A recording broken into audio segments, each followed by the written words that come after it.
जय श्री कृष्णा। आज की हमारी कहानी है लड्डू गोपाल की सच्ची सेवा की कहानी। उनके एक ऐसे भक्त की कहानी जो निस्वार्थ भाव से अपने प्रभु की सेवा में लीन रहती है। एक गांव में दो बूढ़ी औरतें रहती थी और उनका इस संसार में कोई और सहारा नहीं था, लेकिन धर्म से दोनों अलग अलग थी। एक महिला हिंदू धर्म की थी तो दूसरी जैन धर्म की। हिंदू धर्म की महिला एक कृष्ण के बाल स्वरूप लड्डू गोपाल को अपने घर में विराजमान किए हुए थी और उन्हें प्रतिदिन एक बालक जैसे प्यार देती थी, नहलाती धुलाती, सुंदर कपड़े पहनाती, उनका साज श्रृंगार करती और उनको प्रेम पूर्वक भोग लगाती थी।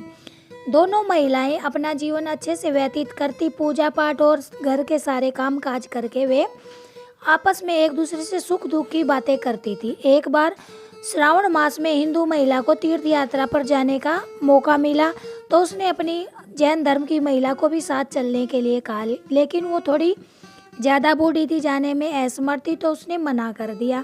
और तब हिंदू महिला ने उदास मन से अकेले जाने का निर्णय लिया और बोली, तू मेरे लड्डू गोपाल को अपने बच्चे जैसे प्यार देना, उनको भोग लगाना, नहलाना धुलाना।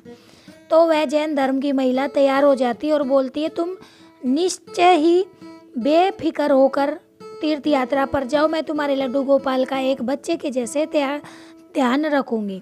तो वह महिला जब लड्डू गोपाल को अगले दिन नहलाने के लिए तैयारी कर रही होती है तो उसकी नज़र लड्डू गोपाल के पैरों पर पड़ती है।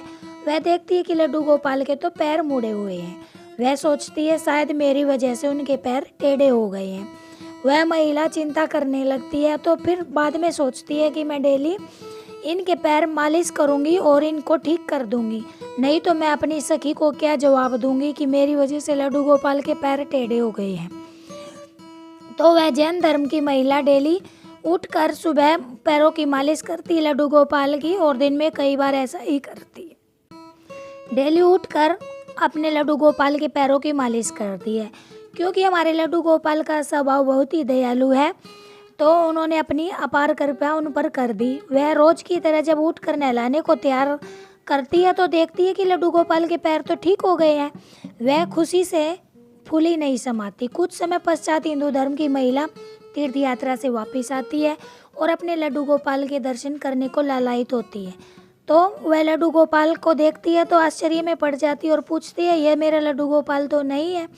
तब वह जैन धर्म की महिला उनको सारी बातें बताती है कि मैंने उनको पैर मालिश कर करके पैर सीधे कर दिए।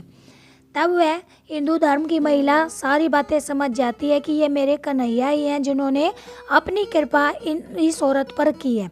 फिर उस जैन वृद्ध महिला से वह बोलती है, सखी तू बहुत ही धन्य है, तुझ पर श्री कृष्ण भगवान की ऐसी कृपा हुई है कोई सोच भी नहीं सकता। तुझे पता नहीं कि लड्डू गोपाल के पैर तो ऐसे ही थे क्योंकि ये बाल स्वरूप है, बैठी हुई मुद्रा में है, लेकिन तेरी भक्ति ने इनका स्वरूप बदल दिया और पैर सीधे कर दिए और लड्डू गोपाल के पैर सीधे कर दिए। अगर आपको हमारी यह कहानी पसंद आई हो तो हमारे चैनल को सब्सक्राइब करें, लाइक करें और अच्छी अच्छी कमेंट करें। धन्यवाद। राधे राधे।